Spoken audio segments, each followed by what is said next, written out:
अहमदुहु व नुसल्ली अला रसूलिहिल करीम अम्मा बाद। और हम तलाश कर रहे हैं ऐसे बच्चियों के नाम जो लोगों ने अपने बच्चियों पे रखे हुए हैं। उन नामों का ना कोई माना है ना कोई मतलब है, और उन नामों का उन बच्चियों पर बुरा असर पड़ रहा है, जिसकी वजह से बाद में उनके घर ख़राब हो रहे हैं और वो नाफरमान हो रही हैं और उनके ऊपर मुख्तलिफ़ किस्म के हालात आ रहे हैं। ये इसलिए कि किस तरीके से वो माँ बाप जाग जाएं या वो बच्चियां जाग जाएं और वो ये समझ लें कि हम अपने नाम को तब्दील कर लें। एक नाम आता है माहम, ये भी बच्चियों का बहुत ज़्यादा रखा जाता है, लेने में बहुत ज़्यादा आसान भी है, अच्छा भी लगता है। तो ये अरबी और उर्दू लुगत, इब्रानी ज़ुबान, किसी ज़ुबान का लफ्ज़ नहीं और ना फ़ारसी में है। हाँ, यूँ कहेंगे फ़ारसी में इसको हम ज़बरदस्ती बनाएंगे। कैसे ज़बरदस्ती बनाएंगे? माहम मतलब मीम अलिफ और हे, माह। फ़ारसी में माह कहते हैं चाँद को, और अम कहते हैं मेरे को, यानी अम, माह अम, मेरा चाँद। तो अलिफ को गिराएंगे माहम, यानी इसको यानी ज़बरदस्ती इसको हम बनाएंगे मेरा चाँद, वरना दुनिया की कोई ताकत भी इसको उसूलो क़वाइद और ज़वाबित के एतबार से मेरा चाँद नहीं बना सकती। लिहाजा माहम नाम रखना भी ठीक नहीं है, मुनासिब नहीं है। जिन बच्चियों का है, खुदा के लिए हाँ जी, वो अपने इस नाम को चेंज करें, तब्दील कर लें, किसी बड़े मुफ्ती से मशवरा लाजमी तौर पे कर लें। इसके बाद आता है साथ साथ इक़रा, बहुत ज़्यादा नाम रखा जाता है। इक़रा अमर का सीगा है। अमर का सीगा मतलब ये है कि इसका मतलब है तू पढ़। अब ये बताएं कि तू पढ़ ये क्या नाम है? यानी इसका तो इस तरह समझ लें जिस तरह इक़रा अरबी में कहते हैं ना तू पढ़, हालांकि आप कहेंगे ये कुरान की सूरत है। उस कुरान की सूरत का नाम इक़रा नहीं है, उस कुरान की सूरत का नाम अलक है, अलक नाम है। इक़रा से शुरू हो रही है, मतलब ए मेरे नबी आप पढ़िए। तो लिहाजा ये नाम रखना भी ठीक नहीं है, इसको तब्दील करें। ठीक, आगे अलिशबा, अलिशबा भी बहुत ज़्यादा नाम रखा जाता है। तो ये अलिशबा की भी बड़ी दगोदो और तलाश की गई, लेकिन इसका माना भी नहीं मिल सका। ये भी बेमाना और मुहम्मद लफ्ज़ है, जिसका है वो भी इसको तब्दील कर ले। आगे आ जाता है अबरिश।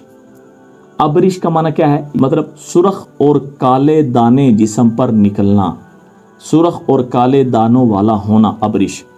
अब ये क्या नाम है, क्या माना है? यानी लेने में खूबसूरत है, लफ्ज़ों में खूबसूरत है, लेकिन माना के एतबार से ये जो है ना जी बिल्कुल बेअसल बेबुनियाद सा लफ्ज़ है। तो लिहाजा इससे बचें। अबरिश किसका है तो खुदा के लिए तब्दील कर लें। नाराज़ ना हों, किसी मुफ्ती से पूछ लें जी, पहले पूछ लें, फिर आपका नाराज़ होने का हक बिल्कुल बनता है। अरमिश, ये है रामाशा से।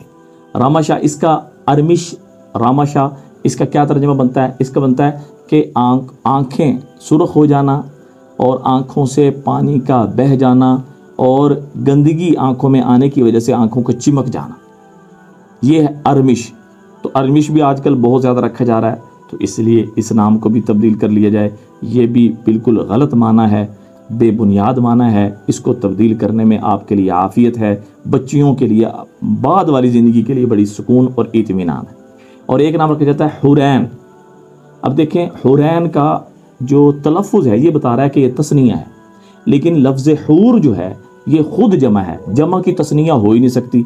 जब जमा की तस्निया नहीं हो सकती, अरबी क़ायदे ज़वाबत के एतबार से हुरैन भी एक ख़ुद ज़बरदस्ती बनाया हुआ नाम है, ये कोई नाम नहीं है। सिर्फ जो है एक लफ्ज़ पढ़ने में खूबसूरत है, लेने में खूबसूरत है, फ़लाँ ने रखा था, फ़लाँ एक्टर का था और फ़लाँ का जो है ना जी फ़लाँ अमीर ज़ादी का था, तो लिहाजा इस वजह से रख रहे हैं। नहीं, खुदा के लिए इन कामों में ना पड़ें, इस जहन में ना पड़ें, इस नाम को भी तब्दील कर लें।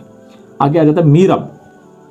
ये नाम भी बहुत ज़्यादा रखा जाता है। मीरब, मीरब किसे कहते हैं? गोश्त काटने वाला आला, जिससे गोश्त काटा जाता है, चाहे जो है ना जी वो कुल्हाड़ी हो, चाहे वो जो है ना जी छुरी हो, या किसी भी ऐसे आले को जिससे गोश्त काटा जाए, उस सब आलात को कहेंगे मीरब, गोश्त काटने का आला।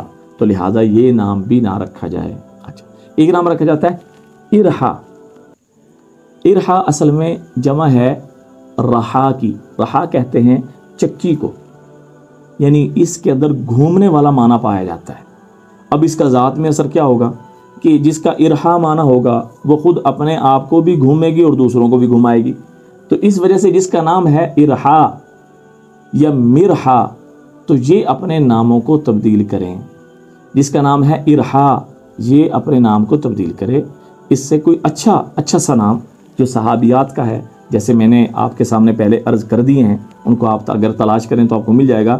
صحابیات رضوان اللہ تعالی علیہم اجمعین کے جو نام میں نے بتلائے ہیں بہترین اور نایاب ہیں، جو کبھی آپ نے سنے نہیں ہوں۔ تو لہٰذا ان ناموں کو دھیان توجہ سے محفوظ کریں اور لوگوں کو بتائیں کہ آپ کے یہ نام غلط ہیں، ذات پہ اثر ہو رہا ہے، آپ کی ذات پر بہت گہرا اثر پڑ رہا ہے، خدا کے لیے ان کو تبدیل کریں اور صحابیات کے اچھے پیارے نام زندہ کرنے کا ذریعہ اور سبب بنیں۔ السلام علیکم ورحمۃ اللہ وبرکاتہ۔